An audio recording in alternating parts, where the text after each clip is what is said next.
Hi guys, it's Kathy. I hope you're doing well. Oh, we made it through a Saturday. Oh, we're up to Sunday now, and we started a new thing at my restaurant, brunch. So I get extra hours on Sunday now. Every time I turn around, I'm getting extra hours. When I first started there, it was Wednesdays and Sundays. That's not true. When I first started there, I was just a backup server, just in case they ever needed someone to fill in. And then they needed someone every Wednesday and Sunday. So I was Wednesdays and Sundays. And now I'm every single day. They're open. I'm there. But that's good.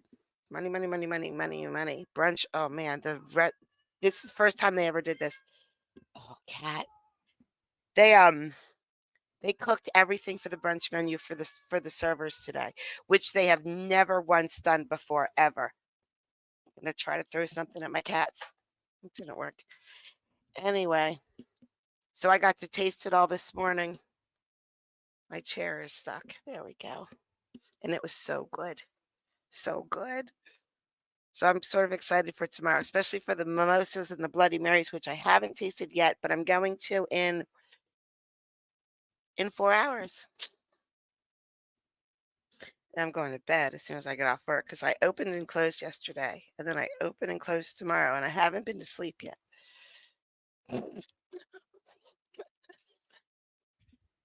Fozzie just called me.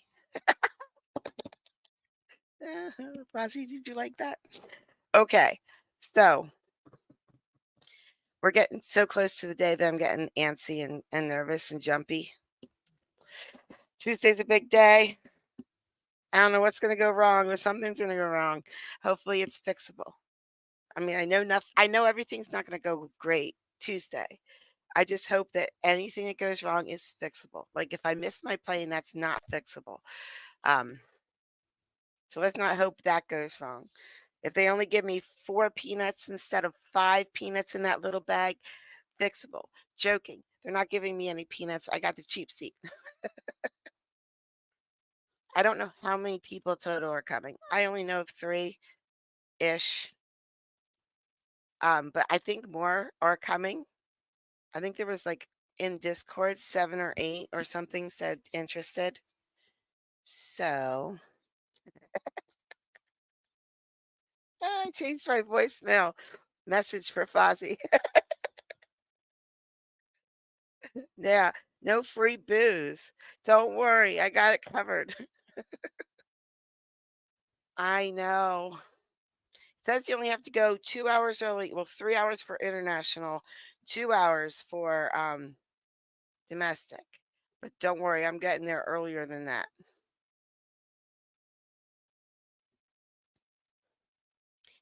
Did I miss just tell me if I missed someone's birthday. I don't ever want to miss a birthday ever. I don't know anybody having a birthday today. All right. So, let's see what we're going to do. I don't have them in order, so I can just do whatever I want.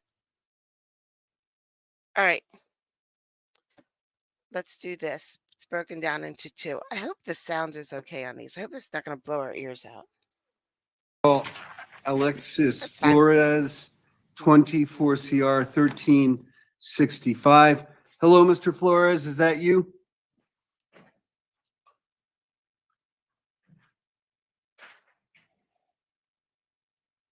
I'm going to unmute you there. Are you Alexis Flores? Yeah. Did you understand your rights? I don't know if they play the rights for you over there or not. Did you have any questions about your rights? No. I think I read them. Are you now or have you ever been in the U.S. military? No. A warrant was issued back on a. Of course, I'm going to drink before getting on the plane. Someone even sent me a super chat so that I could drink before I got on the plane. And a sticky bun. August 14th by Judge Esser, a district court judge in this jurisdiction. And there are charges: vehicular eluding, vehicular assault, second-degree motor vehicle theft, obstruction, possession of a controlled substance, Schedule 2, possession of paraphernalia, and 2 counts of leaving the scene. Do you understand the nature of the charges? Yeah. I've reviewed the affidavit, found probable cause for the arrest. I'll issue the Title 18 protection order. Do not harass, molest, intimidate, retaliate against, or tamper with any victim or witness. Because this contains VRA charges, I'll require that you vacate the home of the victim, stay away from the home of the victim, and any location the victim is likely to be found. Refrain from contacting or directly or indirectly communicating with the victim. Let me just look here. That's on count 2. That's Julianne Christine Holloway. The others are just Title 18. Wait. protection orders. So you're telling me that I can't be around my girl? Not right now, you cannot. Why? This, because the charge indicates vehicular assault. I can't hear you. domestic violence, but the allegations are pretty serious. Nobody even got hurt to where they had to go to the hospital but me and her, dude. All right. That's my order for today. That's something the district court can figure. Yep. He's got a girl. Out. Bond argument from the people, Miss O'Hara. Your Honor, obviously we don't have a pretrial report. I would note the defendant he had a 2020 burglary class 4 felony for which he was sentenced to Department of Corrections. I would note he also has a 2020 motor vehicle theft. There are other misdemeanors in there as well as a misdemeanor motor vehicle theft, false reporting, and DM1s. Your Honor, obviously the people have concerns about community safety with respect to this matter. Hence my argument with respect to eludings at every bond hearing that I do. Obviously, they are very serious. They are very dangerous for our community. They put everyone at risk, including those other people on the road as well as law enforcement. And while it was his passengers that was injured, those were very serious injuries. There were broken ankles, as well as other vehicles were hit in the process, one at the gas station and another one when the crash occurred. It is very fortunate that no one else besides his passenger, and I'm not saying that was a good thing, but that no one else was hurt of the people who were simply driving about their day. For those reasons, Your Honor, the people are requesting a high cash or surety bond. I'm requesting bond in the amount of $50,000 cash or surety with pretrial. Thank you. Ms. Fleischer. Judge, I wasn't able to speak with Mr. Flores since he's not here in Weld County, but Mr. Vassallo is on the line and able to do a breakout. All right. Let me just see about the breakout sessions.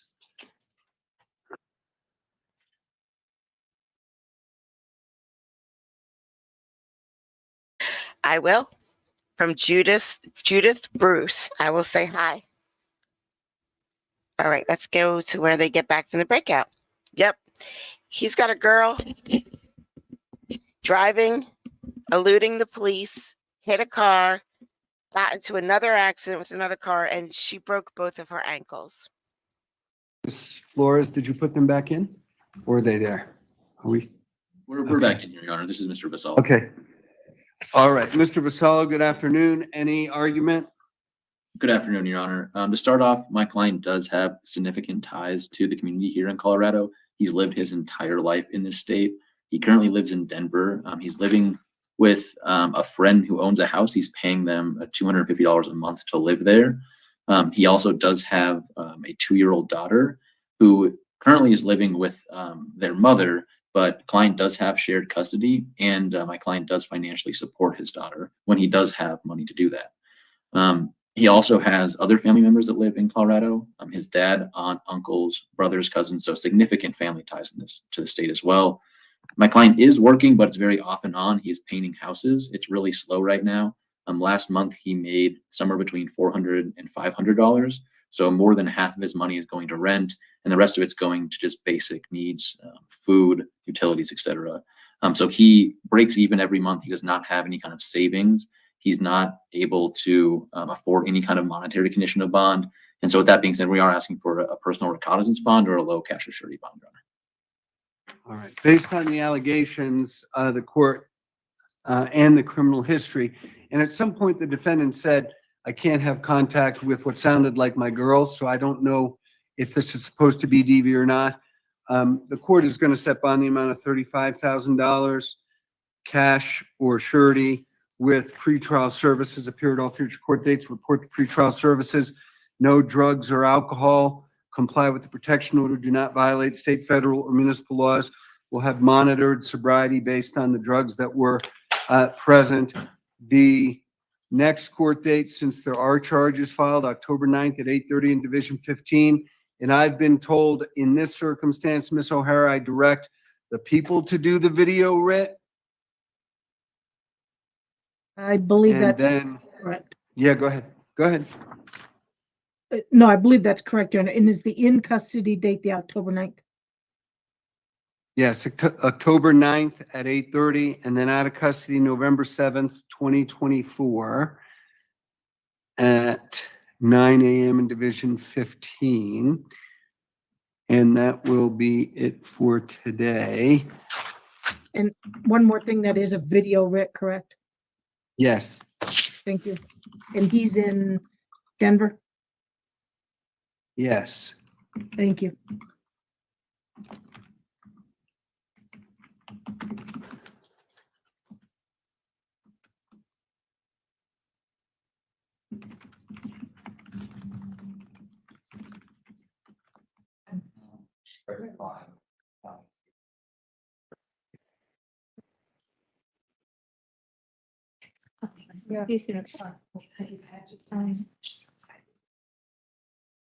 Besides, it looks like we have Harrison on. Need to eat, and I'm gonna do this. Harrison, can you hear us?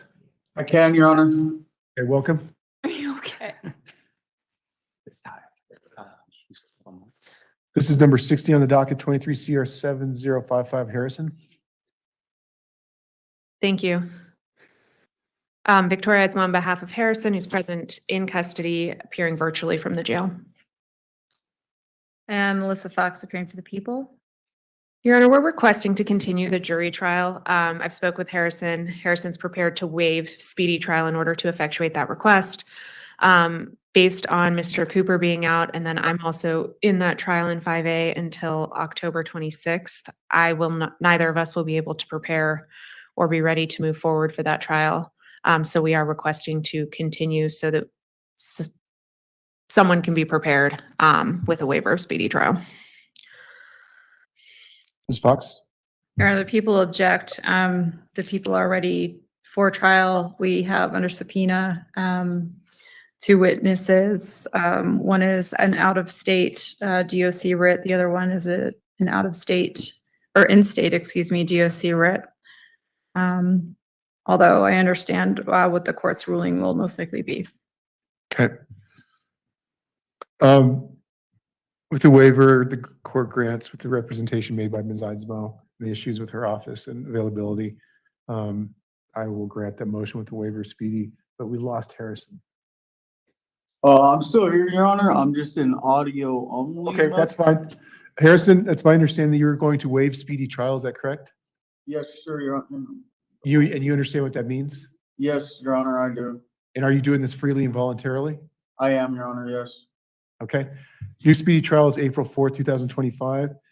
Would it be, should we set this over for a status or to calendar it, or? Hang on, Your Honor, I think. That judge just said your speedy trial is April 4th, 2025. Look, I just rewound it. April 4th, 2025. Speedy. Would it be, should we set this over for a status or to calendar it, or? Hang on, Your Honor, I think. Yes. I'm sorry, Your Honor. The officer's over here touching buttons, like, just go ahead. Like, he almost just hung up on you, so I apologize. Okay. Like, It's okay. Okay, Harrison. What I'll do whatever you think is. We set a status in 30 days. I think that way 2 things can happen. Potentially Mr. Cooper will be back, and then also whoever my replacement is will be available to Okay. set it on their calendar. Ms. Fox, are you okay with that? I am okay with that if we toll until then. I mean, that's another month off of Speedy. We can set a trial date today. I just don't know that it's going to be an available trial date because I know this is not a case I'm going to be permitted to Right. keep. So we can set it. I don't know. I think we have a big window. It's April 4th, so we'll set it about three weeks out. That works. That works. Thank Okay. you. Harrison, November 4th, and we will see you then. All right, thank you, Your Honor. Thank you. Thank you. Stop touching his buttons. Don't worry, your speedy trial's coming up. Just sit and wait.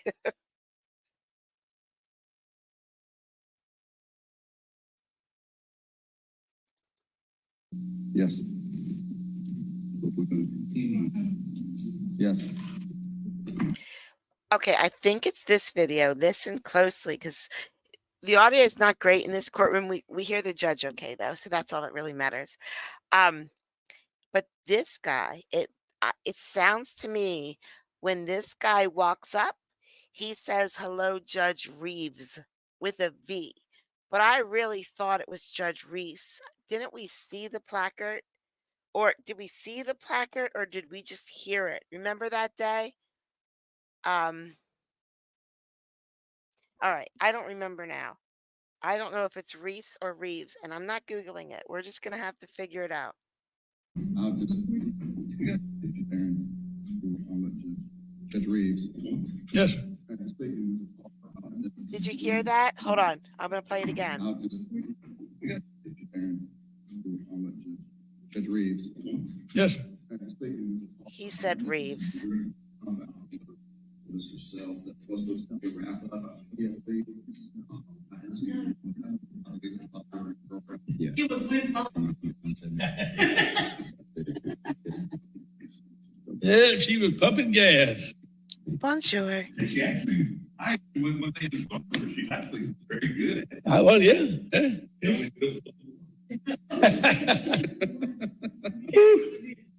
Hey, one of the worst days of my life. I was pumping gas, filling up a motor scooter that Charlie Black owned. You don't know Charlie Black, he's over in Vale. He was like 5, 6 years older than I was. I was probably 7 years old. And I got it just about full and turned it over. Oh my Lord, and all the gasoline ran out all down the thing and all that. Oh, yeah.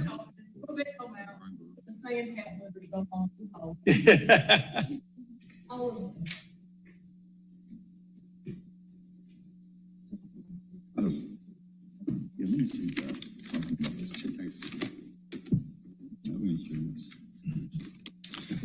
All right.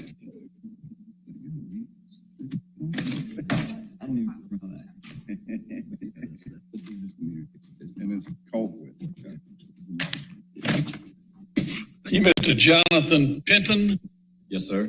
Mr. Penton, you were convicted of possession of cocaine, possession of roxycodone, Tylenol 4, and sale of Percocet back in July of 2012. Is that right? Not cocaine, but yes, sir, the rest of it. Yep. I did murder. I did arson. I did marijuana, but I didn't do no cocaine. I didn't do no cocaine, Judge. Where'd you get that from? Let me see. I said Percocet, roxycodone, Tylenol 4, Percocet. Yes, sir, that's correct. Yes, sir. All right. 20-year sentence, serve 8. So I'm assuming he's got a prior record. What's his prior record?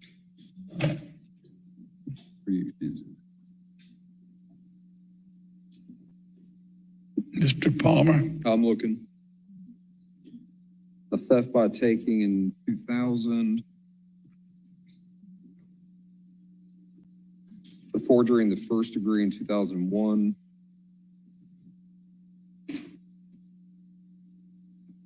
A theft by receiving in 2008.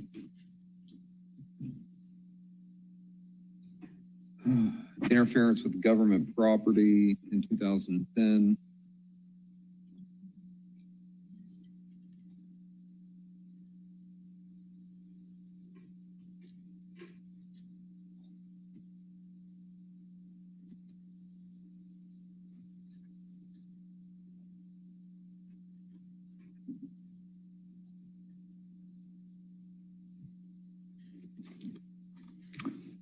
So he was a type C recidivist in 2012 with this case. Now, I don't know if he was sentenced as a type C recidivist or not, but have to look at that and see. Possession of meth in 2022. Say again, possession in 2020, possession of meth? Yes, Judge. 21. Yes, sir, it's 21. And what happened to that case? He received 18 months confinement in Colquitt County. Sentence date July 5th, 2022. In Colquitt County? Colquitt. Well, yeah, it's Colquitt. That's it. That's Colquitt, yeah. That don't make sense. That's how they pronounce it, is Colquitt County. He's right. That's how they say it. I can't make up for the pronunciation. It's like we have Cairo, Georgia, but it's Cairo, Egypt. And Lafayette, Indiana, and Lafayette, Georgia. And Louisville, Kentucky, and Louisville, Georgia. We got to see those. There's different pronunciations. How you get called? I love this judge. Yeah, I don't know, but you tried Tolliver County. Yeah, that's another one. It's spelled Taliaferro. Yeah. Pretty sure that's just called the Southern Elongation Valley. Yeah. Oh.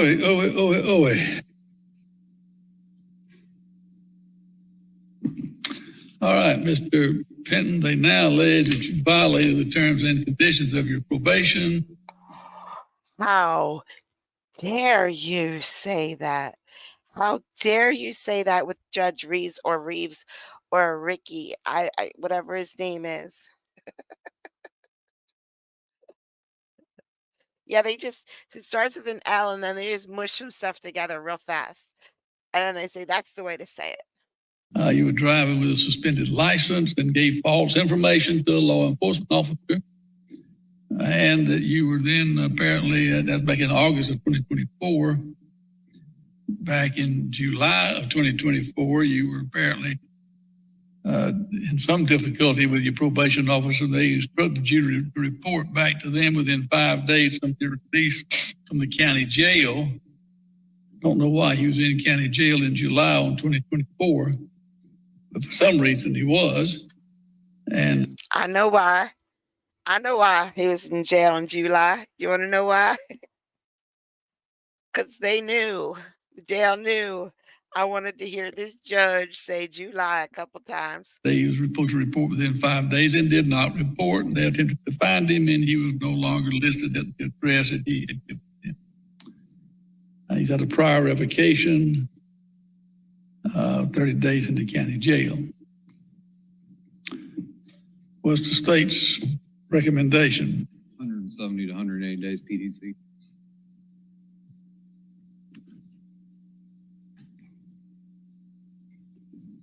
I guess you want me to revoke the balance of the penitentiary. Well, Judge, first off, just a caveat that we were admitting this just because there was a mess. Thank you, Carrie. Typo here, and I don't know if this is because there's something else, but from Colquitt, we got these two papers here, and it's listed the offense of no insurance and suspended registration. So it's probably just a clerical error or something like that. There's really no point since we were admitting anyways, but I just wanted to clarify for the record. After speaking, I know the recommendation of PDC, after speaking to Mr. Penton, my understanding about this bigger issue about the no reporting is that we spoke about it. He is just as the background of it. The listed address was with an ex-girlfriend now, and my understanding is she was wanting him to do some very illegal thing as part of living with her. And he decided that he didn't need to be around that due to his previous charges and the fact that he does have an extensive record. And he left out of there with nothing but the clothes on his back, not even a cell phone. He knows he messed up. That's why we're admitting to it today. But really, we'd like to ask to figure out something that can get him some help, get him back out there, get him working, and get him a job, because he put himself in a place living with this girl where he thought he was going to have a place to be and be able to afford. I haven't spoken with Ms. Williams, so she may be able to give some clarification further to me on this, but you know, my understanding is Mr. Penton will do right. And I think part of this sending him to PDC is going to put him right back out in the same way when he comes back if he's got no job and nowhere to live. So we'd like to try to figure something out better for him. And, you know, I'll just leave that here. Maybe Ms. Williams can make it better. Tokyo, thank you. I love him. Love him. Was when he got out of prison, he did not report. When they okay, then he came to the jail and he gave away with 30 days. And the address is the address provided out of our circuit, and they went up looking for him. I don't know if they tell them, but they went up looking for him, and he was not there. And the job that he had, I called the boss man, and he wasn't working. He said he called 2 days. Yeah. But my understanding, just from speaking with Mr. Penton, Judge, then that kind of clears a few things up. Is that, you know, my understanding, he went to go live with this person. I mean, I think she said she wanted him to do some meth with him or something like that at that time. And he said, no, I'm done. He didn't have a car. He didn't have anything. Yeah, I get all that. So we're just going to leave it, you know. Yeah, he still got to report to the probation officer when he moves, and he knows that. And we admit that, Your Honor. Sir. And so we just wanted to put that out there. So that's under your consideration as part of all of this. Again, my worry is he's going to put him right back in the same way, you know, without giving him some help on the back end or, you know, getting him into something now where he can be working and have trained into further skills. So we'll go from there. Maybe he needs 9 months at the RSAT.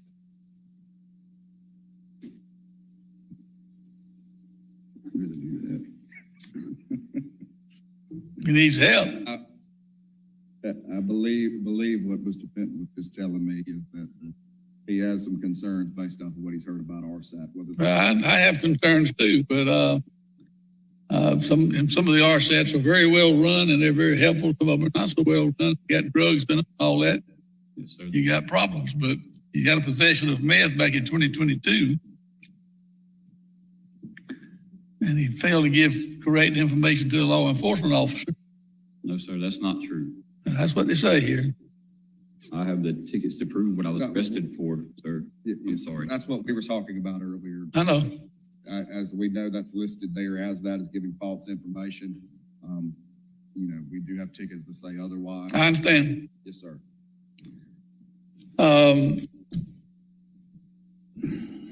Plus, I'm very concerned about this failure to report stuff and not giving it the right addresses. You got to report to your probation officer. Yes, sir. Everybody's got to report. Can I speak? Sure. Well, my plan, what I really would like to do is be here in Swainsboro, where it's a smaller town. I was in Valdosta, it's a very big Working town. on I it. don't know anybody down there. Here, I can walk wherever I need to go here and report. Who made you move to Valdosta? I chose to go to Valdosta when I got out of prison in 2018. I went to the Refuge of Pope Equipment, did that program and got out and stayed in that area. But apparently that didn't hold up. You went back to meth. Well, yes, sir. I have been clean since I've been out of prison this time. And that's why I left away from the place where I was supposed to be able to stay at. And the 2 times that I went to the job, I was begging the man to let me go back to work. He wouldn't let me go back to work. Amazing. Because I had been in jail.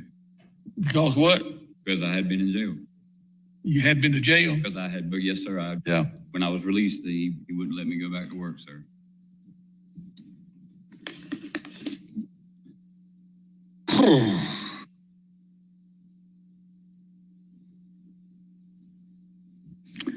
All right, let's do 90 to 120 in the PDC, but you come back, Mr. Penton. You can stay in Swainsboro. You haven't been banished as far as I know. That's what I plan. And you can get a job. There's plenty of jobs. Yes, sir.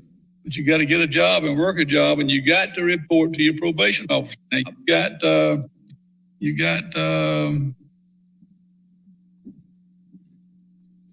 end date is 2032. So you've got a good bit of time left on that sentence. Yes, sir. I plan on going to the Crossroads Mission right here in Swainsboro. That'd be good. When you get out, go there, and then Oh, mine are total crap. But Jessica's are awesome. And Jessica's worked well today. And my car's running fine now. they'll help you find a job. Yes, that's my plan. But you got to work that job, and you come back now, and I understand, sir. All right. Thank you. Is that it? Okay. I had, I think, 7 hours docket of him. And I would listen. Okay, when I try to gather videos, I don't have time to watch a whole docket. I just try to find where the voices get loud. Not him. Nope. I watched every single word of it. Well, yeah. Oh, yeah. No one's gonna. I'm way back in an alley. Like I'm a server. Servers don't get to park in a parking lot. They have to park way behind the building where no one goes. So no one's gonna steal my phone. No one even knows that alley's back there. Okay. Let's, guys. I do too. You can leave the booth. I love him. He talks like he says what I want to say. When people say something stupid to me, I want to repeat it back to them slowly and let them know that what they said was just really dumb. And that's what he does. And I fist pump. Yes, go. Do it again. Say it slower. That's what, oh, and his accent is amazing. And then Anne is growing on me, even though she's in her own world, just, head down, talking, but, I would hope my lawyer would like connect with me in some way, at least look at me, um, let me know everything's gonna be okay or something. No, head down. She just talks. That's why I like Judge Fleischer's courtroom because he talks to everybody. Judge whatever Nakama does not talk to everybody. He doesn't want anybody to talk, but it's still really good. It's just really good in a different way. In a different way. Okay, let's go, guys. I got this pro se, and I hate to say this, but he does a good job. He doesn't do a bad job. All right, here we go. Ario Streeter, 64. This is also another excellent judge. Excellent judge. DO2 2309 F6 8011. We're set for a hearing on motion to suppress in that cause. Defense counsel Shargaloff is just standby counsel on that cause. We're also set in 2309 F. We've seen these two lawyers in Judge Cristofino's courtroom, and now they're here. F5812 2401 F6 669 2402 F6 1823 2404 F5 3700 2407 F6 6804 2309 CM 8775 2309 CM 8856 2309 CM 8595 2401 CM 87. Except for status on those, Mr. Streeter appears in person in court in custody. Defense counsel Shargaloff appears on latter causes as counsel. I should explain because I just said he was pro se. He has all of those cases that they just read out. What? I'm going to guess because I didn't count, but 13, 14 cases? I don't know. He has all of those cases that they just read out. And I think one of them he's pro se on. The rest he has, I might be wrong because he has so many cases. I think the rest he has this attorney. Now, the case that he's pro se on, he still has this attorney as a backup. No, what do they call it? Standby counsel. But he is totally pro se on that one case. President by Deputy Peters. Judge, if I may, Mr. Streeter's matters. I did file a verified motion to continue the jury trial that's currently set for next week, Monday. That's the F5 as I indicated in the motion, if I may address that. You may. When Pro Tem Peters was sitting, he set 2 trial dates as the basis for setting 2 trial dates for the motion to continue was based on Mr. Streeter's right to confront and cross-examine witnesses in person under both the state and federal constitutions. The 2 dates were set again, based on our experience, we understand that sometimes physicians are difficult to get into court. And that's exactly what happened. Dr. Retson, as I indicated in the motion, is not available for next week's trial setting, but will be available for the November 4th trial setting. So we'd ask the court to affirm that second trial setting that Mr. Streeter had. Can I ask you a question about that? So is it, what I understand though, Dr. Retson may be retired now and may have moved away, but is Dr. Retson going to be available at the second setting so that Mr. Streeter and Mr. Shargoloff have an opportunity to cross-examine him in front of the jurors? That's what I've been told, Judge. So originally, when we were set in September, Dr. Retson wasn't available. Then we got the 2 trial dates. We immediately called him up and he said, I can't make the, or he said, I'm going to be out of town this first one, and then I could be available this November 4th. The defendant's motion to vacate the trial next week is based upon the unavailability of Dr. Retson to testify in person, and therefore impinge upon Mr. Streeter's right to cross-examine him in person, face-to-face in front of the jury. The trial next week is vacated and continued to the alternative date, which is November 4th. So the trial will now begin November 4th at 1 o'clock, Mr. Streeter. And if we could possibly get a status on any of the remaining cases with the exception of F68011 on November 15th, Judge. So we will try the F5 on the 4th, and we'll have a status on the others November 18th. 15th at 1 o'clock, 9 o'clock, 10 o'clock. 10 o'clock. I'll get there. It's been a long morning. I'm just getting warmed up. Now, there's a matter in which Mr. Streeter represents himself. Is that correct? That's correct, Judge. The court did appoint me as standby counsel on F68011. Then what is the status of that matter? I believe Mr. Streeter is prepared to go forward, Your Honor. You may, Mr. Streeter. Yes, thank you, Judge. You can sit down. I bring this motion to suppress under grounds of unlawful entry and unlawful seizure. Back on August 31st of 2023, the Portage Police Department was conducted to a dual welfare check on Savannah Dempsey, where the result ended in the officers kicking down the door unlawfully. So today I would like to challenge that, and also the state at the last suppression hearing that we had, which was January 23rd, 2024. The Portage Police Department are trying to rely on exigent circumstances, and I would also like to challenge the exigent circumstances as insufficient. Let me ask you. Yes. I recall that hearing. Is there something different in this matter than that happened in the last one? Nothing is different besides the last matter was protected political speech.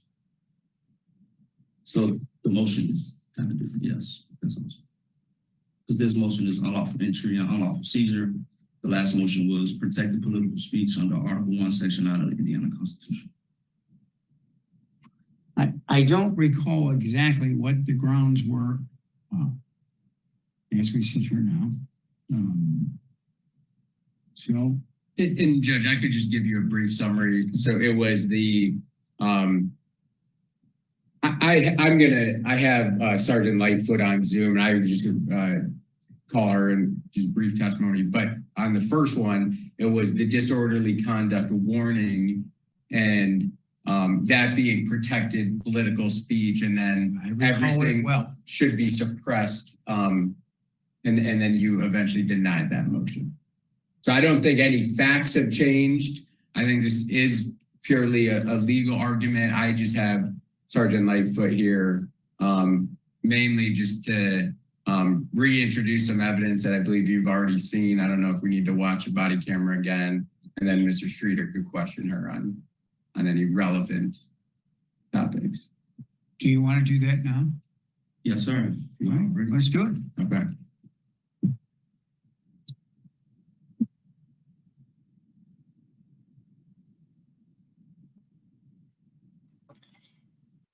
Hang in there, guys. He does a really good job soon. You'll see.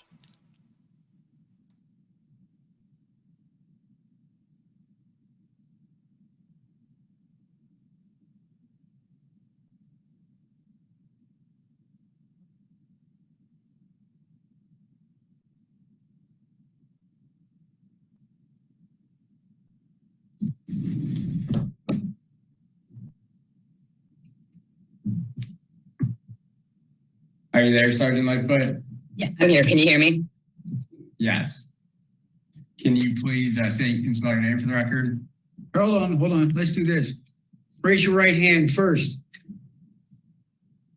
Can you see me? No? Give me 1 second here.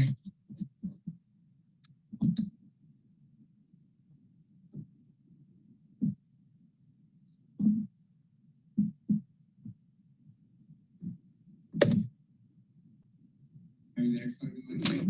I'm here. If you can hear me, I'm just trying to get the video to. Just tell me if you have your right hand up. Raise your right hand.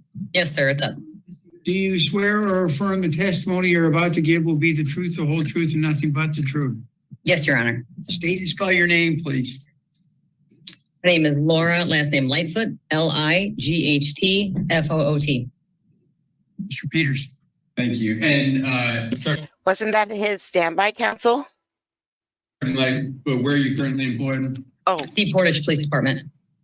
And how long have you been employed there? it was the prosecutor. 10 years. Prosecutor. And what's your current duties with the Portage Police Department? I'm a patrol supervisor. So directing your attention back to August 31st, 2023, were you working a shift with the Portage Police Department that day? Yes, sir. And do you recall responding to a specific apartment, 6615 Lighthouse, apartment number 102 in Portage, Indiana? Yes. And what was the purpose of Portage Police responding to that address?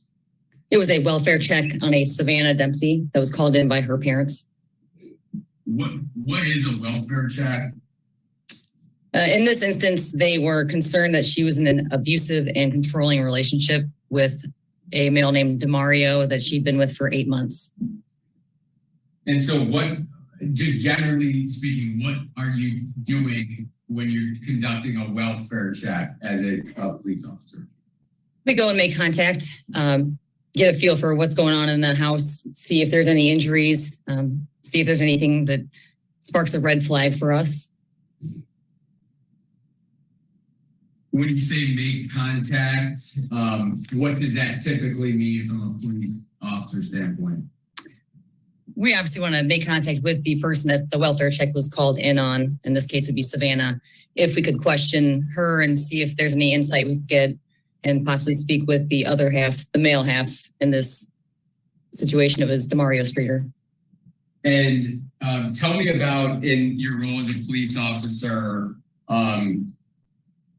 how you're trained when you're responding to any scene. Do you talk to witnesses in a group, or you try to talk to them individually? We are trained, and it is part of our policy to try and separate anybody that might be in an abusive or domestic violence relationship, to question them separately so no one can be influenced by the other half. Great, thank you. And on this day, August 31st, 2023, were you wearing a body camera device on your police officer uniform? Yes, sir, I was. And at one point in time, did you have the opportunity to review that body worn camera? Yes, sir.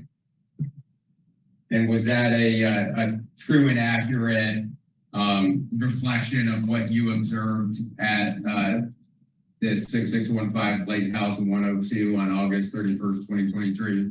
Yes.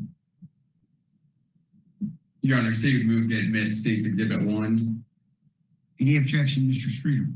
No objection. State's Exhibit 1 is admitted solely for the purpose of the motion to suppress hearing. Thank you, Judge. And Judge, I'm not gonna play this for the court, but I would just note that the first practically 12 minutes are relevant, and I believe we watched it in the first suppression hearing.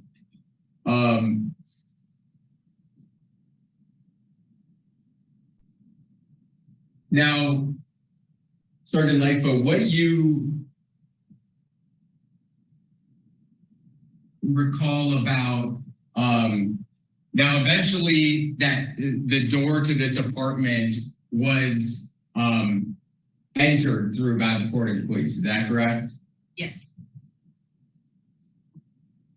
What do you recall hearing before that door was entered into?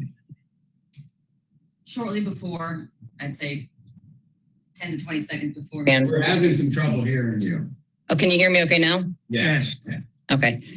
Just shortly before we made entry, we heard Savannah say, "If I come outside, will you leave?" And at that point, Mr. Streeter said, in not so many words, "You're not going out there." I think there were some expletives. At that point, we believe that she was not free to leave that apartment. And by this point in time, too, had Mr. Streeter been given those any sort of warnings for disorderly conduct? Yes, multiple. And why? What was the reason for those warnings?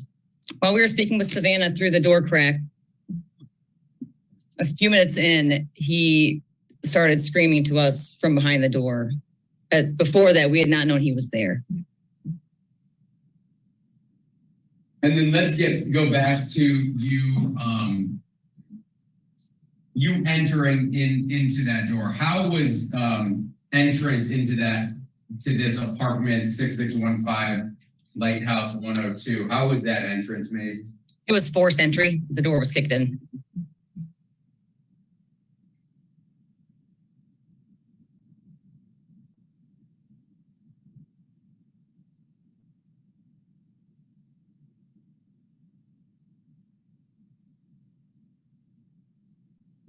Tell me just a little bit more about these welfare checks. Is that a common task that the Portage Police conduct? Very common. We do those nearly daily. And for what reasons would those be done? Just to name a few, someone doesn't show up for a doctor's appointment. The doctor is worried for their well-being. It may be a domestic situation. It may be someone's ill. There's a lot of different reasons. No further question, Judge. I'll pass the witness. Mr. Streeter, do you have any cross-examination questions for this officer? Yes, Your Honor. You may. You can just speak right in. Okay. Can you hear me? I can hear you. Okay. On back to August 31st, you and other officers conducted a welfare check at Savannah Dempsey's residence. Is that correct? Yes, sir. And in your training and experience as a law enforcement officer, can you please explain how is a proper welfare check completed? There is no way to say what a proper welfare check is. Each one is very different. Okay, so in this case where you were requested to do a welfare check, what were you required to do? At that point, we were going to make contact with Miss Dempsey under the information provided that she was possibly being abused. And did you make contact with Miss Dempsey? Yes, sir, we did. And when you made contact with Miss Dempsey, did Miss Dempsey tell you that she felt safe inside of her house? She did. Did Miss Dempsey tell you she was not a victim of domestic violence? She did. With that being said, would that satisfy you checking on Ms. Dempsey? In this situation, no. There were more indicators that there was something more going on. And what were those indicators? She had a broken jaw. It's not a very typical injury. She never stopped talking to us through the door, even though she was able to just shut it and walk away. That was a red flag. When she called her mother, she specifically said that you were getting upset. Okay, so Me getting upset gave rise to a red flag. All of them together, yes, it was glaring red flags for us. And from your knowledge and experience, why do you think I was getting upset? I don't know you, sir. I I'm don't know going why to you're getting object upset. for speculation. Okay. Do you have a response to his objection? No, sir. No, sir. Objection sustained. What was the exigent circumstances to enter the residence? In this situation, we believe that she was not free to talk without you being present when you started screaming to us from behind the door, and she was saying she was going to come out and talk to us, and then you would not let her go. At the beginning of the video, Savannah stated to you and other officers that she did not want to talk. Is that correct? That's correct. And you continued your presence to get her to talk. Is that correct? Yes, sir, from the hallway. And when she asked you to leave, do you recall Lieutenant Messina stating that we're not going anywhere? From the hallway, that's correct, yes. Nothing further. Any additional evidence, Mr. Peters? Nothing Hold further on, from there's Sergeant more. Lightfoot. Thank you, Sergeant Lightfoot, for joining us via Zoom. Thank you. Only further evidence, Judge, I'm just going to admit as State's Exhibit 2 a transcript of Savannah Dempsey's deposition that was taken, has been provided to. Has Mr. Streeter seen this? Excuse me. What is that? The transcript of the deposition of Savannah Dempsey. Yes, I have. Okay. Do you have any objection to that? Is it marked as 2? Yes, State's Exhibit 2. No. Could I ask one more question, please? Of whom? To Sergeant Lightfoot. Is she still there? I'm still here. Still there? Okay. Sergeant Lightfoot, do you all have a written policy on how to conducting a welfare check? On a welfare check, there's no policy on how to do each and every one, no. Okay, thank you. Any additional evidence? Just this State's Exhibit 2. State's Exhibit 2 is admitted. And then just argument, Judge.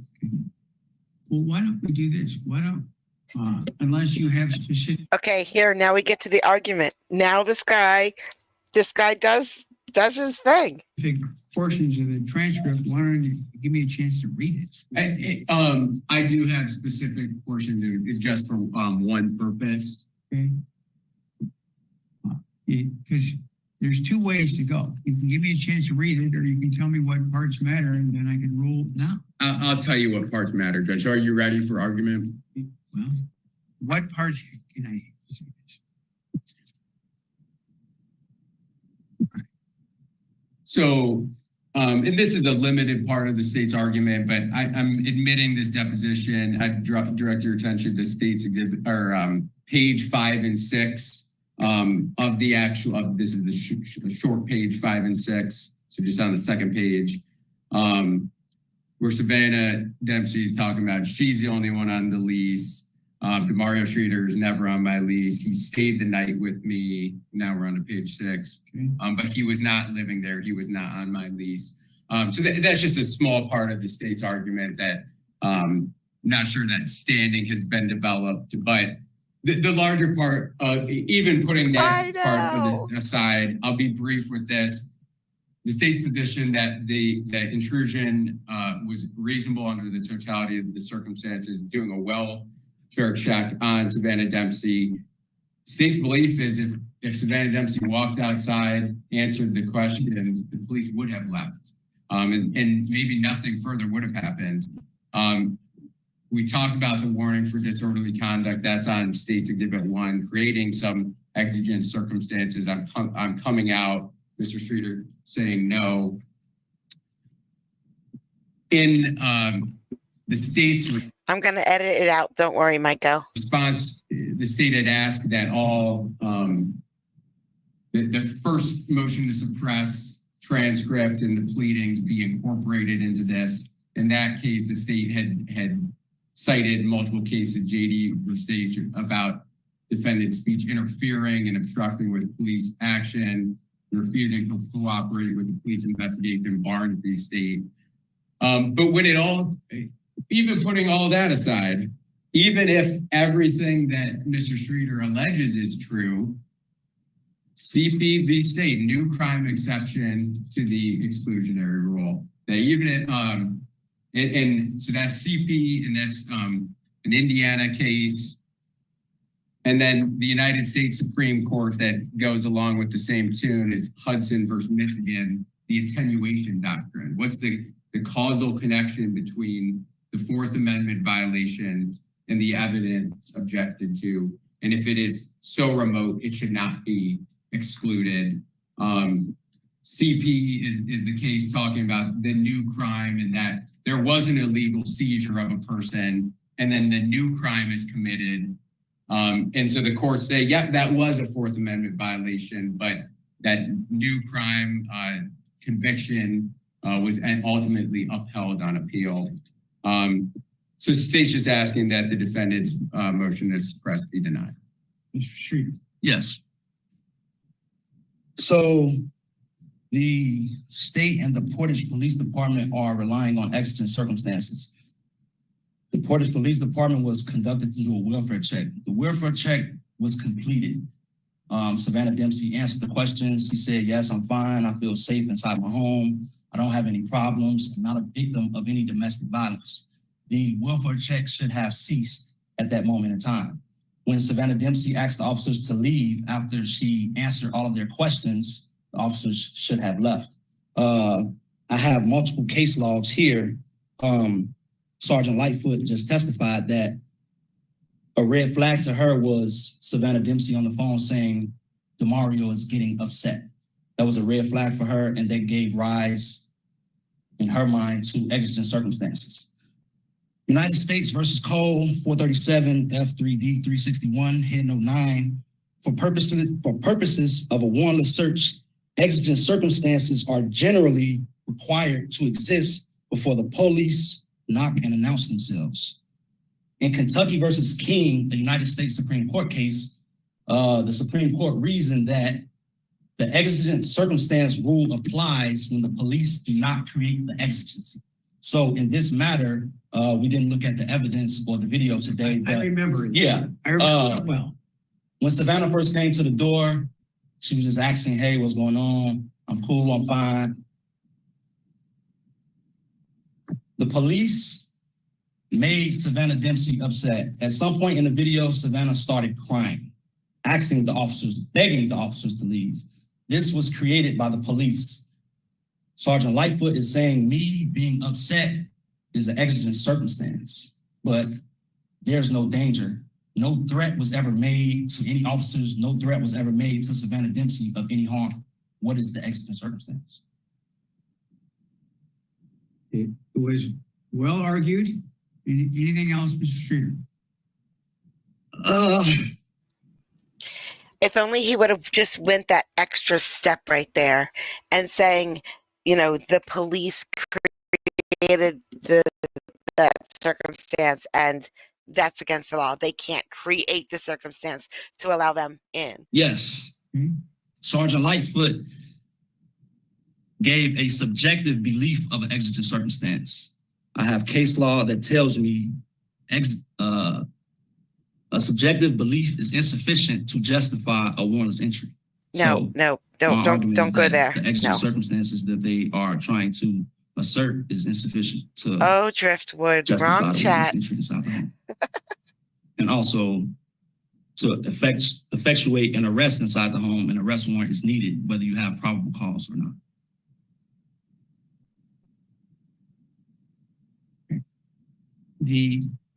I will tell you this, Mr. Streeter, you made an argument better than most lawyers. The problem is you didn't have all the evidence that you need, I think, in my view. Clear, that is the sweetest thing that we've heard.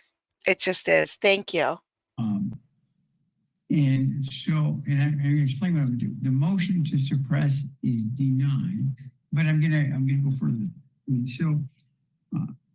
The original motion to suppress was based upon the First Amendment, and I just went and watched some law professor give a speech about free speech and First Amendment rights, and I thought about your case as I was sitting there. the motion to suppress now is based on the same events that happened outside the door to begin with until they went in the door. I believe based upon what I saw and based on what I didn't see behind the door, but what I Tokyo, heard from thank behind you. the door, that there were exigent circumstances which allowed the police to make a forced entry into the residence. Based on what I saw then, and based on what I just heard from Sergeant Lightfoot, I think there were exigent circumstances. So the motion to dismiss is denied. Having said that, you can file a motion to reconsider, and I'll take a look at it again. But based on the evidence that I saw and heard to begin with, and based on what I just heard now from Sergeant, I think USA is fairly new, right? USA, you're fairly new to my channel, aren't you? Lightfoot, the motion to suppress is denied. So the case that we now have set for trial November 4th is the F5. This matter has been wrapped up with all the other ones that's set for a status on November 15th. Is that right? Well, we just hear all of them together for. You're right. I'm wrong. Purposes. Regarding And I know status your change, standby counsel. I think that would be the most efficient way to go about that, Your Honor. Could I have just one moment? Yes. Thank you.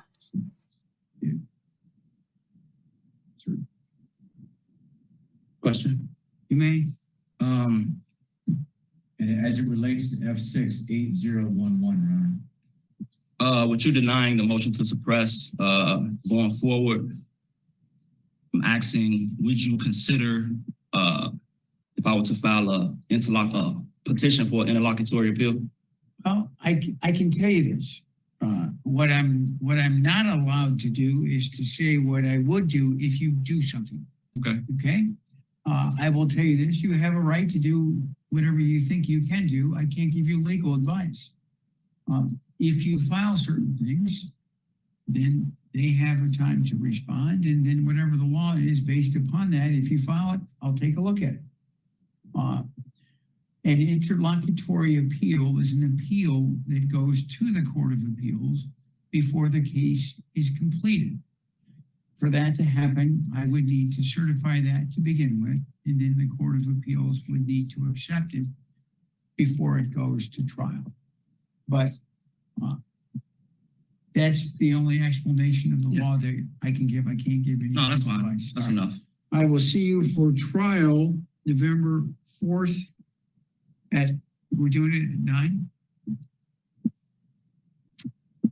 No, tell me what day we're going to trial on the first. It is November 4th, but then we're going to be off that Tuesday, and you had just mentioned that you're going to be out of the office. Yeah, so we're gonna start at 9 o'clock November 4th, and we'll finish the 6th and the 7th. Works, Sean. Sounds good. One thing. Thank you. Is it possible that we can address the no contact order that me and Savannah have? Not now. We have other matters, and then I have things for this afternoon. We need to move along. You need Kevin to rest. Sanders. That scares This me. is State of Indiana versus Kevin Sanders. So the judge said no. He did a great job. He did a great job, but I mean, I think the woman, she was saying things like, if I make them go away, will you leave?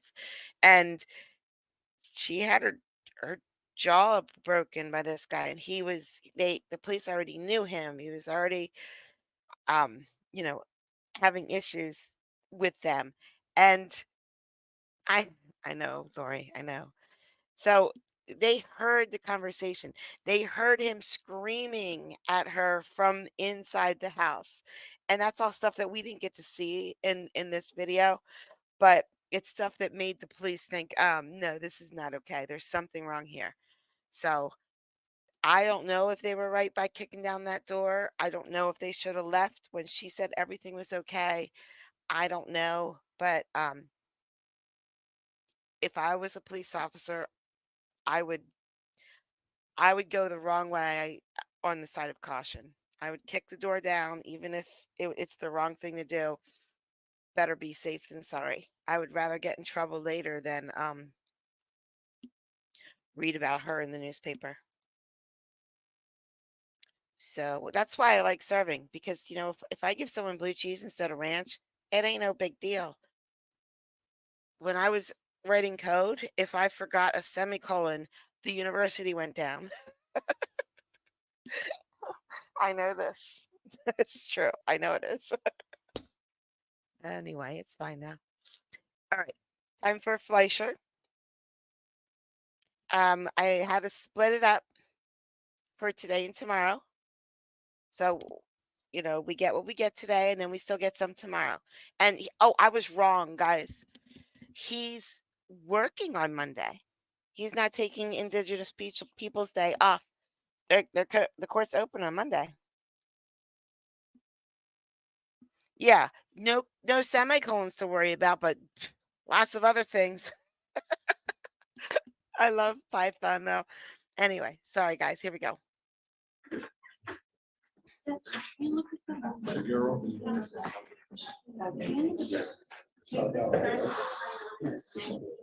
Thank you.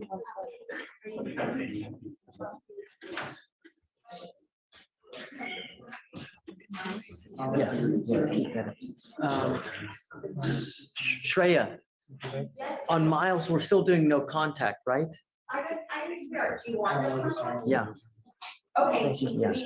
Well, we're taking off the residential restriction, but we're leaving in the no contact order because on the MOA. I thought it was no threat in the grass on a MOA. I don't know what she wants. Like they haven't ripped it Oh, that's okay. until I know. Okay, that's fine. Right. If at a later date you tell me that they've ripped it and she's okay with having contact, then I'm okay. I just don't know what. Right. And she's in California. Yes. So it's the address, right? Yeah. Yes. Hi, Josh. Who do we have? Salguero. I'll get up there and Good hold your morning, Mr. hands. Salguero.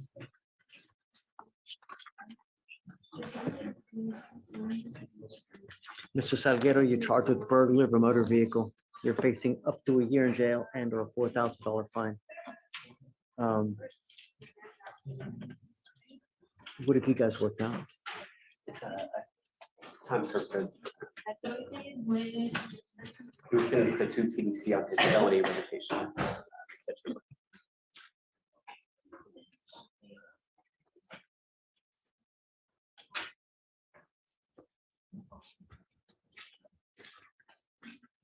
Had a lot of trouble getting a hold of you, Mr. Salguero. You pick up Sweet cases dreams, and you never Donald.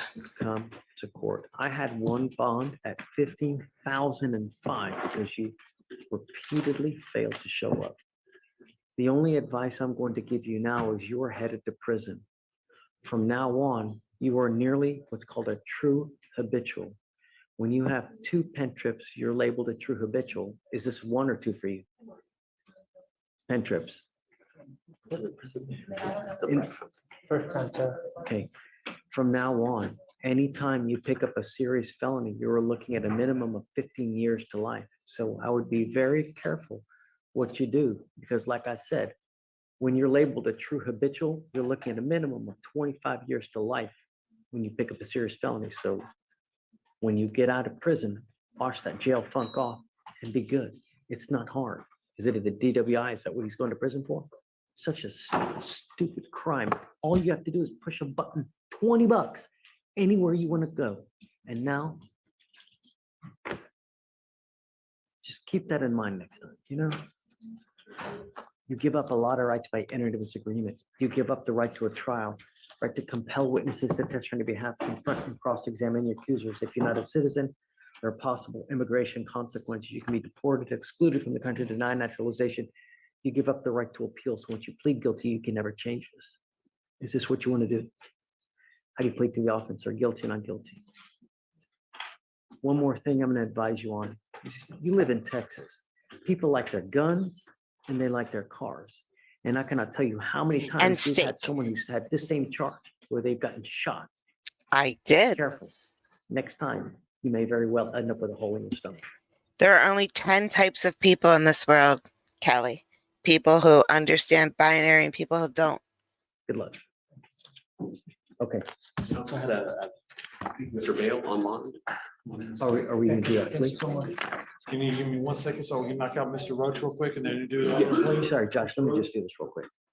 I am definitely Hi, Lim. Mr. Roach, how are you? Definitely.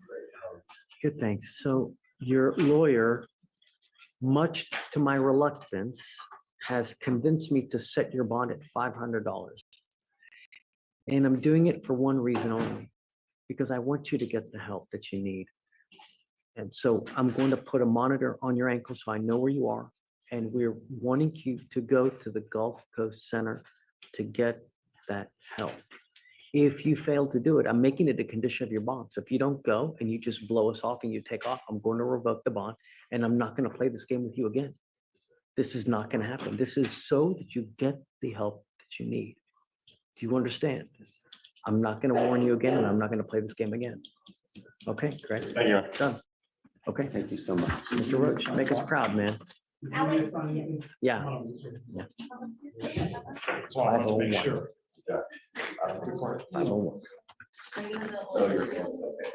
Say it again? Yeah.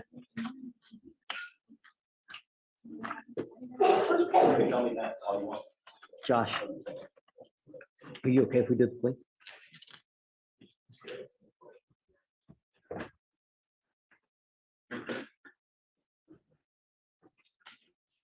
Venus isn't here, but that's Josh. That's All right, Josh. Mr. We Vale, have to so you're remember charged with that's two cases. You're Josh. charged with failure to identify oneself to a peace officer and criminal mischief. On which? On which case? Yes, we saw him yesterday, but this is when he came back. No, that is a plea. Okay, that's a great deal. I hope you appreciate it, man, because I'm telling you, if you pick up a criminal mischief and then you plead guilty to it, they can come around, turn around and sue you and say, he pled to this criminal mischief. I'm gonna sue him so that they can fix whatever he broke. Gotta be careful what you do in life because you never know when someone's gonna come around and sue you to take everything you've got. Know what I mean? Joke's So on part of the them. agreement, you're pleading guilty to the failure to ID. They're going to dismiss the criminal mischief. You're giving up a lot of rights by entering the disagreement. You give up the right to a trial, right to compel witnesses to testify on behalf, confront and cross-examine your accusers. If you're not a citizen, there are possible immigration consequences. You can be deported, excluded from the country, denied naturalization. You give up the right to appeal. Once you accept this agreement, you can never change this. It'll go on your record. You also need to understand, Mr. Vale, that from now on, you're facing a minimum of 90 days in jail for any cases that you pick up. 90 minimum. You understand? Is this what you want to do? How do you plead to the offense, sir? How do you plead? Guilty or not guilty?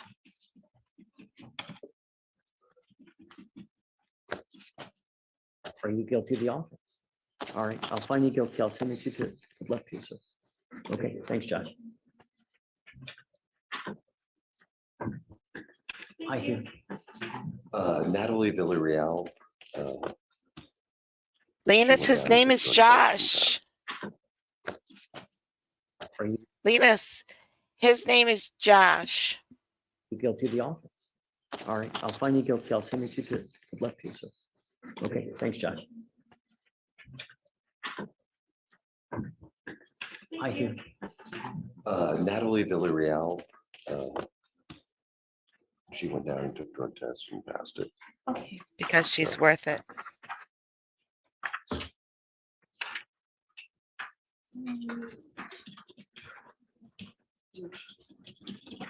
Okay. Yes. Yes. Ms. Villarreal. She Two. Hey.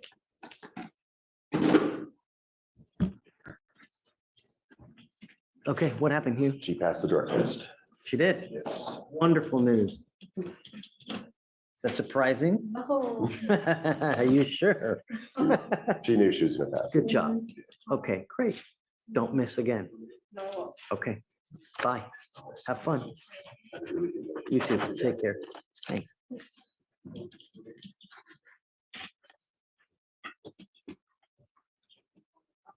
God,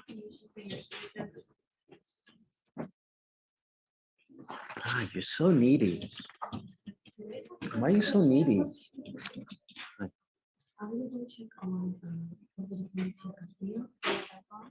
Castillo. Crap. It's on docket, right? Elise Castillo. All we did was no random UAs, no drugs, no alcohol. That's all we did. Because it was part of the thing here. Right. Okay. That was pretty rare, wasn't it? Yeah. No, just keep it. Yeah, just keep it. It's nearing completion anyways. What are you doing? Waiting on surveillance. Oh, it's only 56 I told you, Judge, to stop calling me during my live stream. days old. He's never going to listen. Do you want to go back? It's up to you, you know. Come on, it's not a big deal. Hi, Michael. My Honor, I'm here, Mr. Humberto Gonzalez. He posted his bond yesterday, Your Honor. I think he did drop a urine sample yesterday also. Yes, Your Honor. Yeah, we do have the PTI application ready, Your Honor.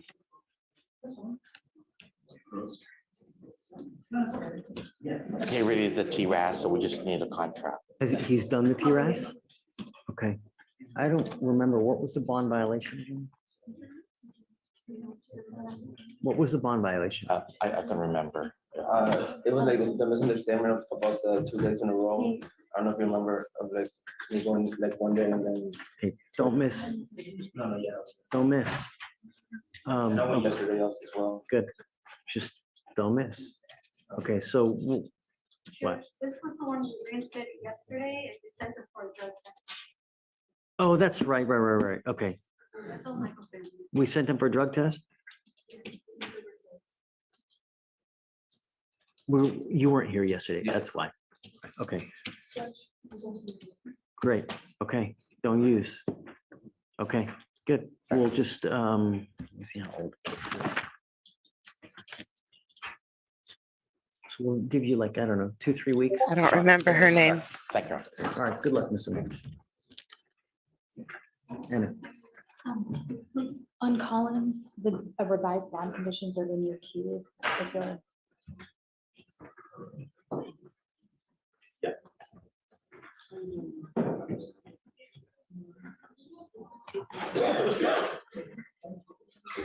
Because I've already told her multiple times today. So we're just doing no threatening or harassing contact with Elias. Yes, and there's a MOA in place. Okay, who is that? It's her ex-boyfriend, Okay, I don't know the exact status of the relationship. this is all you need, right? Just a little bond conditions, nothing else? Okay, got it. Thank you, All right. Judge. Maybe excuse. Have fun. Mr. Roy. Ms. Collins.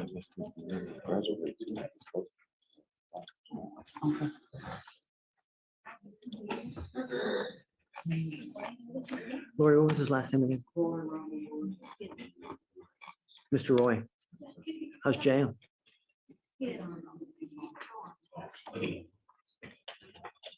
So you're charged with the criminal mischief and self-control. You know you're on felony probation for something that could land you in prison for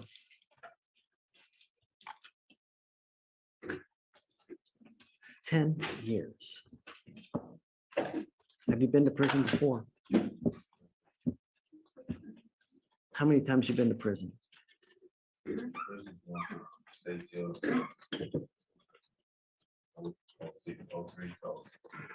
Anytime you do something where you can get charged with a serious felony, you're looking at a minimum of 15 years. 15 years. Now you're on a serious ass probation and self-control, picked up a criminal mission. Lori's asking me to let you out, but how do I know it's not going to happen again?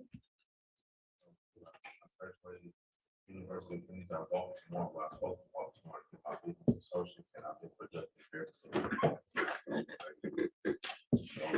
What's the mischief about? Is it family or Sister something? Yeah, his sister lives in Section 8 housing. There was an issue between the sister and his family about where his wallet was. They got into an argument. He finds his wallet in the backyard. Then the police come because he was trying to ask the sister, where is the wallet?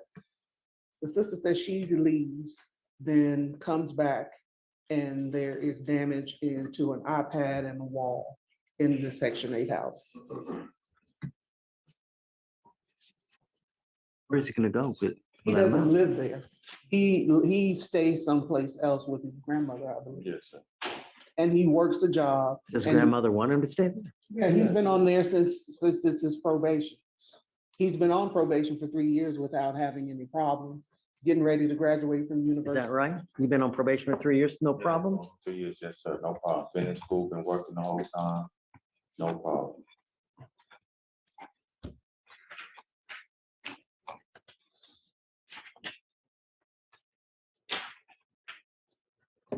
It says here in 22 that he went to an intermediate sanction facility, so he's had at least one ding. Now this is 2. In 22, you were ordered to Go to ISL. ISF, so that's at least one ding. Now this is 2. That was part of the probation program. When I signed for probation, they gave me ISL. And once I completed ISL, I came home and was on probation. It was all part of the program.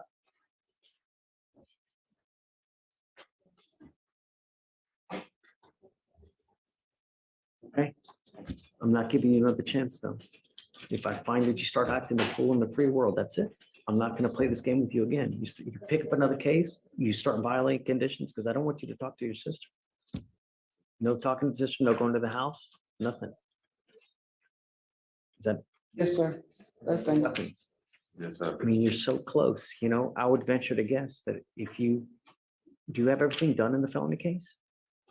Everything on your probation. Is it done? What do you got left? The pay fees. I don't think, they told me I'd be off in 2, so I'm just waiting for them to like let me off. I paid all my fees, been going to school, no dirty USO. Do you have all the conditions fulfilled? Yes, sir. All of them fulfilled. So maybe they'll take you off. Maybe they can early terminate you. Yeah, that's what I've been hoping for this all this time. That's what I've been hoping for. All right, Lori, Thank you, give me a Judge. PR bond, no contact with his sister, no going to where she lives, no new cases, no dope, no alcohol, Yes, sir. which is, you're not supposed to be doing that anyways. I'm not giving you another one. All right, Mr. Roy, good luck, bud. Thank you. Okay.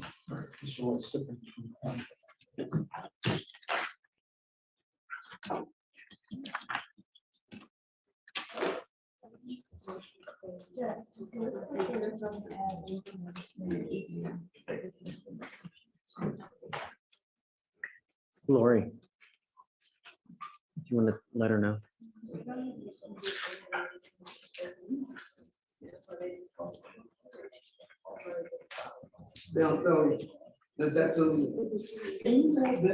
That's the state is holding up as to why they won't dismiss. Your Honor, how much on the PR bond? 5,001, what it is now. So, Mr. Roy, it looks like they might be tacking on additional conditions on your probation.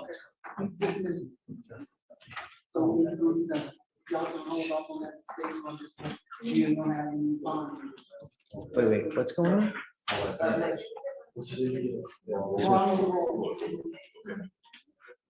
Are you dismissing the mischief? Yes, Judge, I'm dismissing. Oh, okay. And we don't, you guys don't have to do anything. Hey, don't worry about it. Come on this way.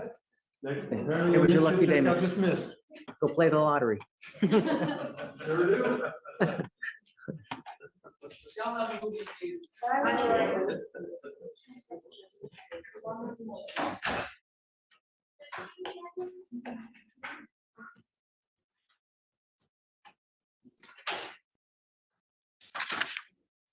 Do you have anybody on the phone? No. Kavita or Michael Snyder was supposed to play tomorrow. Me.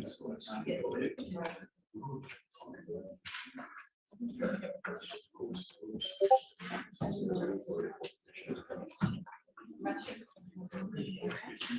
you know the complaining witness's name? Here, I'll look it up. Don't worry.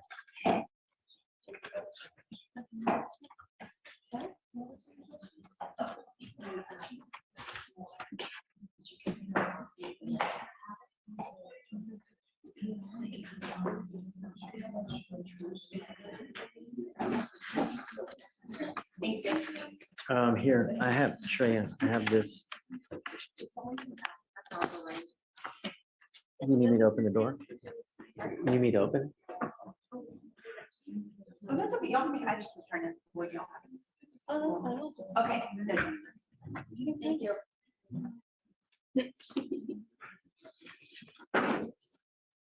That's weird. I thought I did.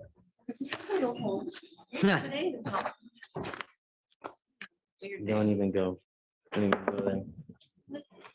Don't even go there. Miles? Zachary Miles?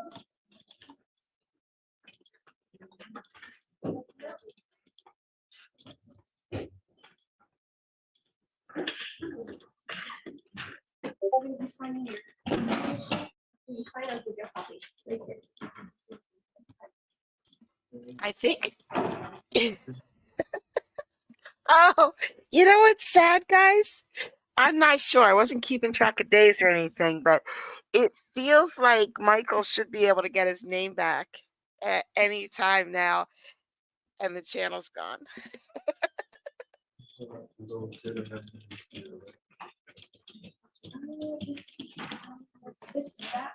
That one you've already signed. I'll give you a copy. This is. So I just need to make a copy of it. The rest you'll have to.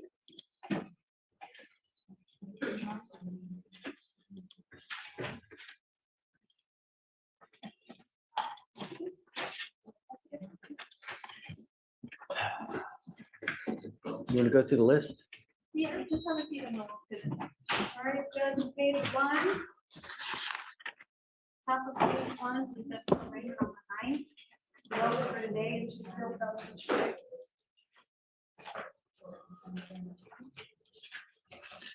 2501. Bottom of page one, except for Raymond Delta here. 3501.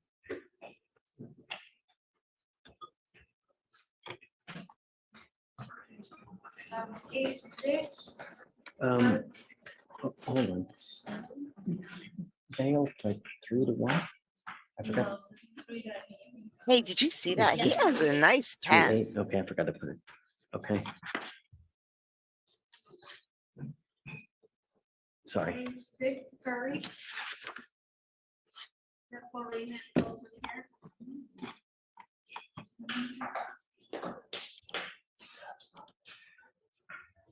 2501.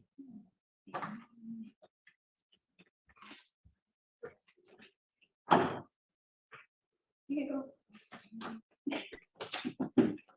Page 10, Gonzalez. How much time did you give them? No one gets to pick. It's E-line. 3 weeks. E-line. And then they got to come back, and then hopefully by then they'll have the interlock and the pay the DA fee to get into the PTI program. No, they're submitting the application. Michael, you don't. Oh, yeah. Michael. Mr. Haddad, on Humberto Gonzalez, do you need a mitigation packet?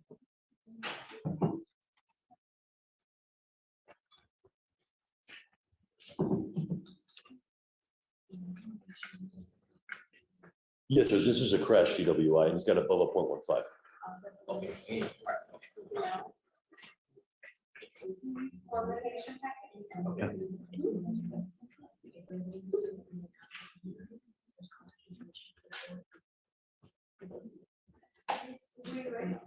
You can do 3 because it's 147. If you want to do 3, that's okay. Legal fiction.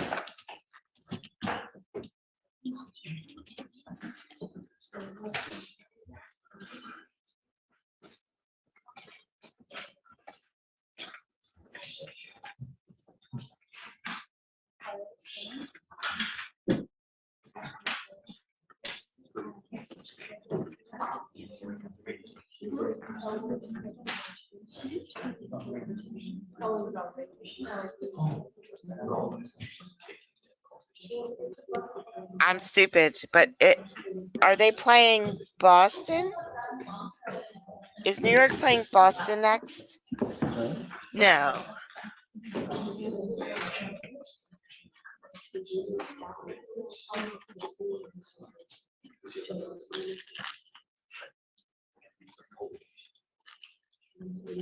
Cleveland.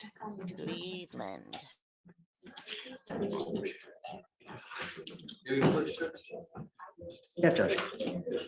Victoria said I needed to approach Mr. Mr. Ramirez. I think they're not going to have Bohm next year. I was just appointed this morning, but I believe for bail review, but he's made bond, I believe. So, Did you say last name was Ramirez? Ramirez. He's in the jury box.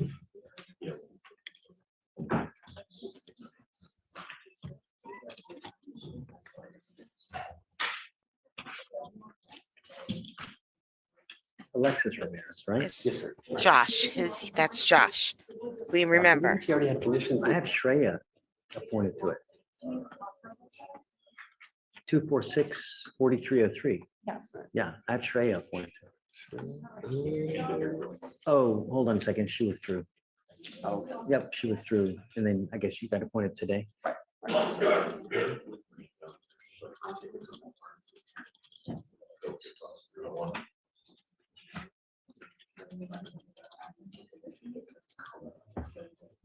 I just attached counsel, Judge. Say it again? I just attached defense counsel. Okay. And that hurt my feelings that we're you talking about asked that, Ramirez. Bossy, because it hurt my feelings when they were eliminated so horribly. And then someone said I wasn't allowed to cry about it because there's no crying in baseball.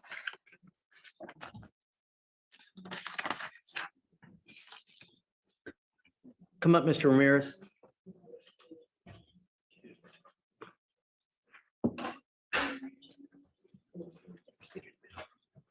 Your case is nearly 500 That's facts, legal. days old. Do you have an offer in this case? Yes, Judge. We have 6 month, we have 6 month PTI offer. When was that offered? 5 years ago? It was Ramirez. put in February, Judge. Okay. Are you guys going to hold to that offer? Yeah, it's still open, Judge. And it looks like it was accepted. What are the requirements? Judge, we are requiring a driver safety course as well as 12 hours of community service and $500 restitution fee. Okay. I pay that fee. Mr. Ramirez, I'm giving you a week to complete everything. Your case is nearly 500 days old, and I'm not giving you any more time. The next time you come here, if you don't have everything satisfied, I'm immediately going to set your case for trial. Yes, sir. But the fact that you're just up and go and just, it's not going to continue. So you have 1 week to complete everything. You can, and the case will get dismissed. If you don't have it done, then I will immediately set it. That's fine. Last time I got 2 days to be able to complete. I couldn't do it in 2 days. Last time you gave me a week is fine. Do you have the restitution receipt to be able to give it to them? It's $500. I was just gonna say that we're gonna draft the receipt now, so we can. Yeah, before you leave, they're going to give you the receipt for you to be able to get a cashier's check or money order to be able to pay the restitution, because otherwise you're not gonna be able to pay it. But if you really want to do it, then do it. When you put your heart into anything, Mr. Ramirez, you can get anything done. So if you really work at it, I have no doubts that you can get it done. But like I said, you're out of time after that. Okay, Josh. Got it. So, hey, SFBF, Vic.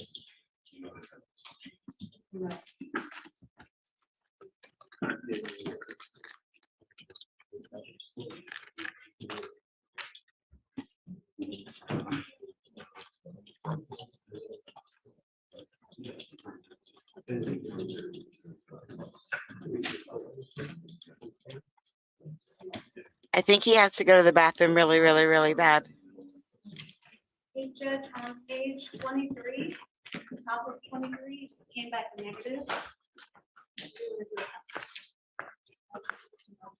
Pittsburgh Pirates.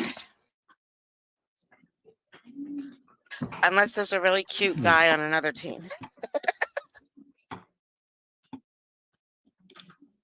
Garcia, Jessica.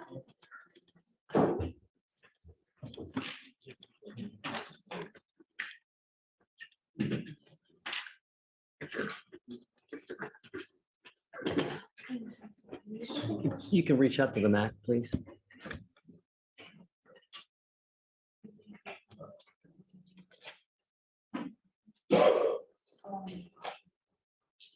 I go to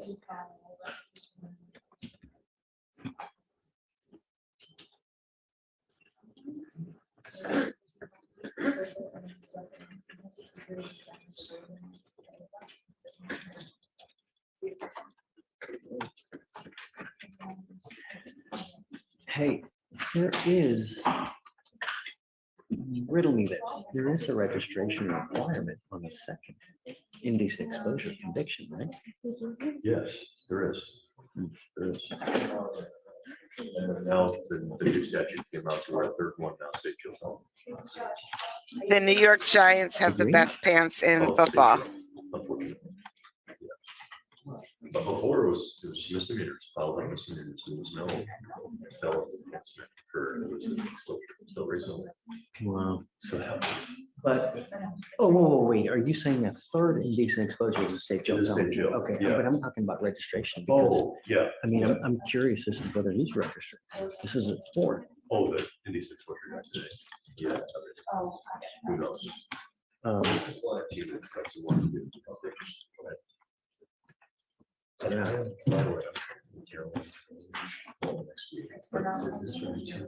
I love the mute button. I just love the mute button.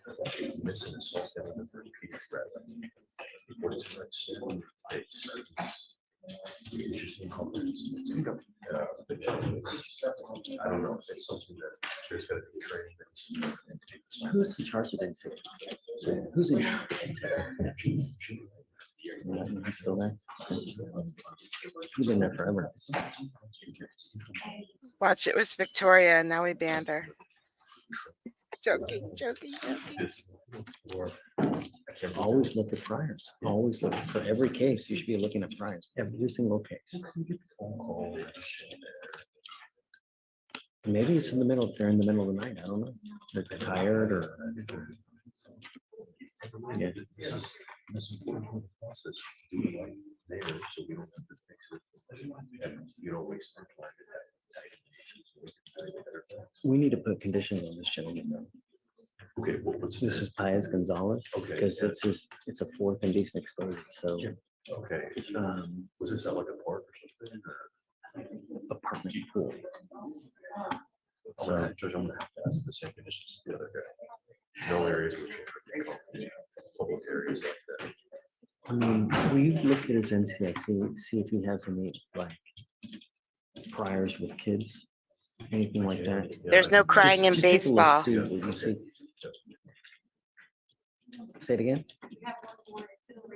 Cornhole is very difficult and Okay, fun. just a- Should be yeah. a national sport. Do you know who got Mr. Gonzalez? I'm gonna put quite a bit of condition on this one. Top of 23. Oh, I Just take a seat. We're waiting for your lawyer to show up, sir. Just don't go far. Don't leave. No, I haven't got my address yet. You don't understand. There were a billion opportunities to go and get my dress, but my children want to go with me. And it's impossible to get all three of us together at one time because we all work. And it's mostly me. I work every day. But tomorrow or Monday, I mean, there's 2 days left, or I'm just going to wear a potato sack. I'm not worried, though. You can get a dress anywhere. Come up, Mr. Paez Gonzalez. I even own some. I could just wear those.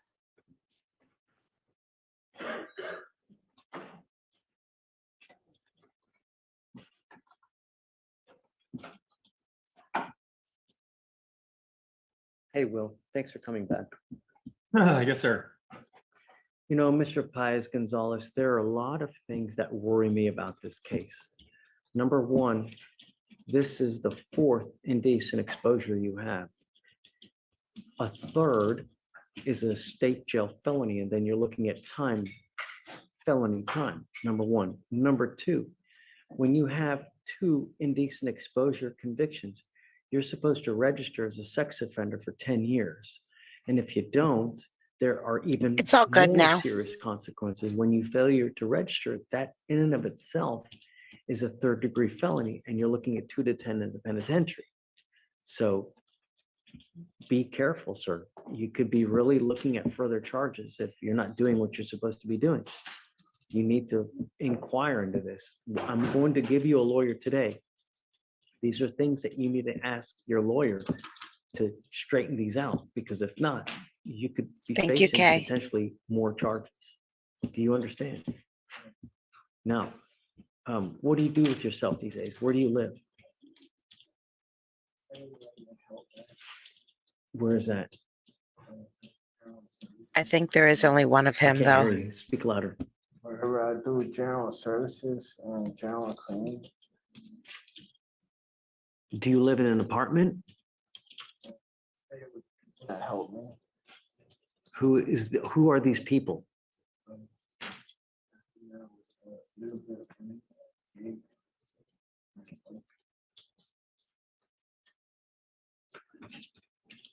Well, he was allegedly here masturbating in a pool.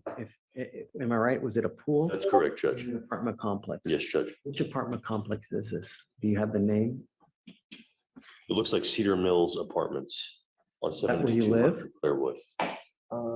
No. Okay, you're not allowed to go back to the apartment. If I find that you go back, I'm going to revoke your bond. I'm going to put you in jail. You're not to pick up any new cases as well. And I don't want you to go anywhere where young children congregate. I don't want you to go to any places where there are young children. If I find that you do, likewise, I'm going to put you in jail. You will not get any more PR bonds if you don't follow these conditions. I'm very happy that you tested negative. That makes me really happy. So good job on that. Okay. But let me ask you this. Are you supposed to be taking any medication as well? Every day at 4. Okay. Ass. You said you take an antiviral? Do you take any other medication, like any psychotropic that a doctor's prescribed to you? Okay, I want you to continue to take it. When you take the medicine that's prescribed to you, good things happen. A lot of people say, "Oh, I feel great. You know, I don't need this medication anymore." And then they stop taking it, and then bad things start happening. We don't want that to happen. So continue to take the medication. Go back to the house that you live, and don't get into any trouble. Do you have any questions? Do you have a cell phone? How is your lawyer going to be able to get a hold of you? I have an email account. How often do you check this email account? Wonderful. So what I'm going to do is I'm going to have you write it down for me. Deputy, do you mind? Always. Always. Deputy Young is going to get your email address. I'm going to give it to your lawyer. And then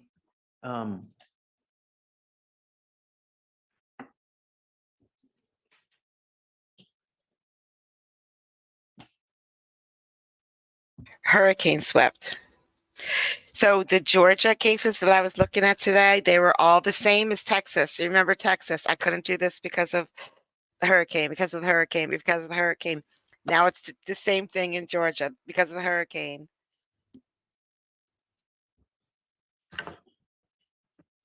As long as you vote. I'm going to send that to Will, your lawyer. He's going to email you now a phone number.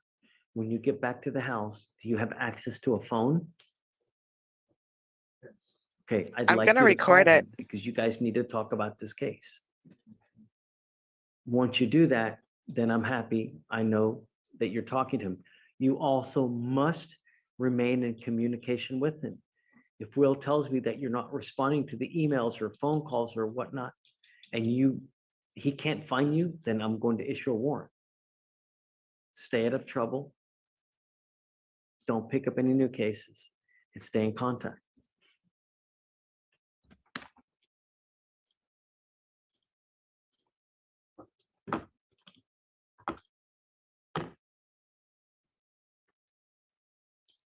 Is that 14 or 17? Okay. 12.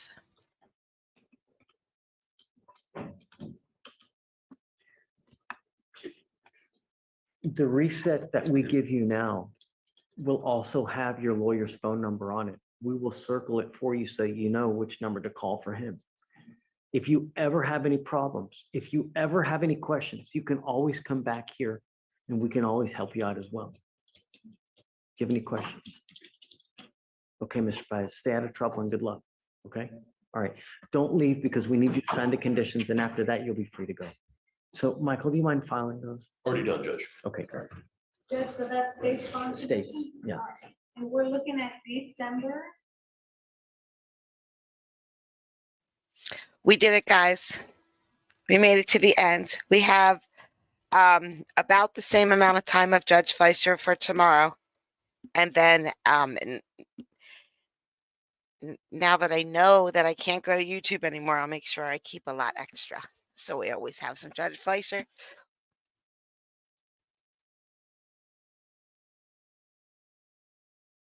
Maybe. I mean, maybe I would. But I would never be there for that reason ever.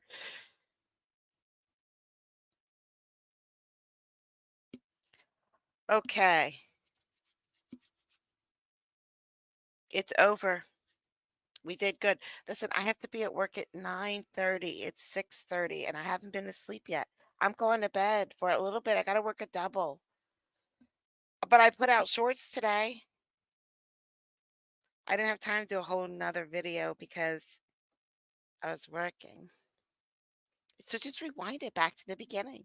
And you can hear that story that we told about you and you were gone. Oh, wait, I'm going to edit that out.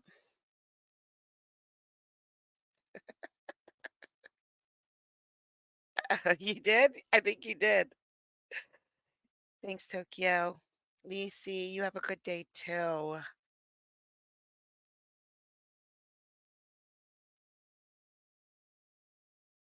Yeah, I mean, what does a walker have to do with how pretty you are?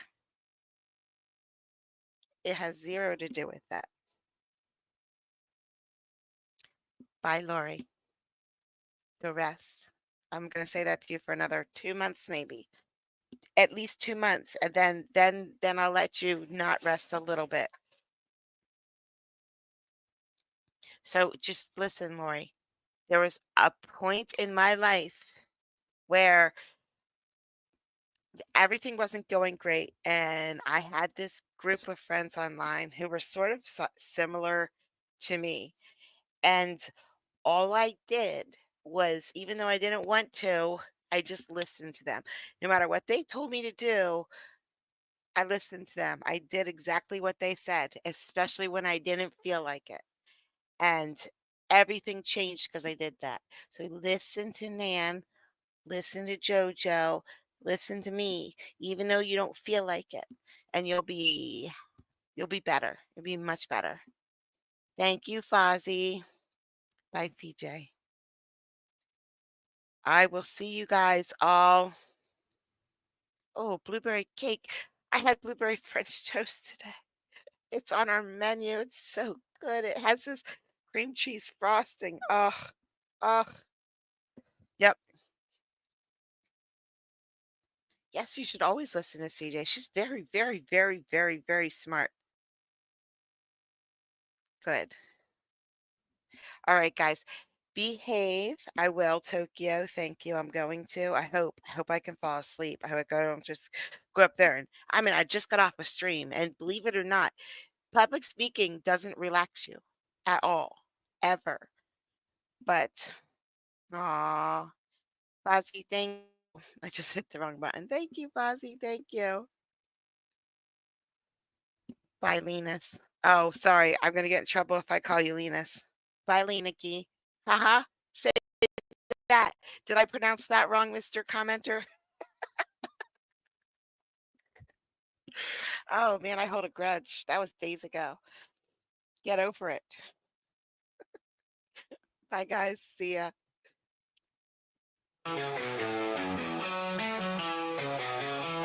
Got these lights that goes digital dreams. Through the screen, her blue eyes gleam. Wicked humor, sharp as a knife. Her stream sparks electric light. Late night when the world sleeps, she's the friend that always keeps. Give 'em roll like thunder loud. She stands out in any crowd. Kathy's laugh cuts through the gloom. Eyes blue like a summer's bloom. Her humor, dark and twisted, sharp. Get away, there's no alarm.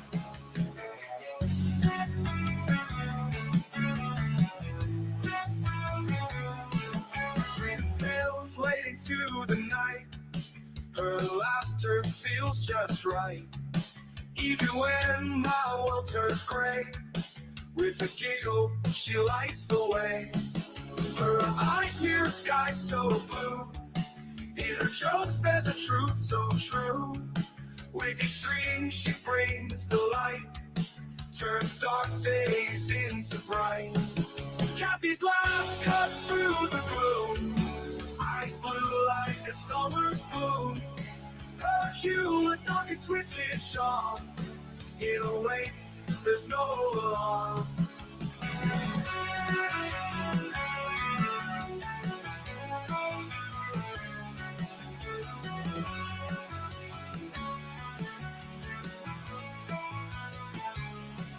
Streaming tales late into the night.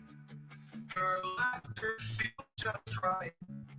Even when my world turns gray, with a giggle she lights the way. Kathy's laugh cuts through the gloom. Eyes blue like a summer's bloom. Her humor, dark and twisted, sharp. In a way, there's no alarm.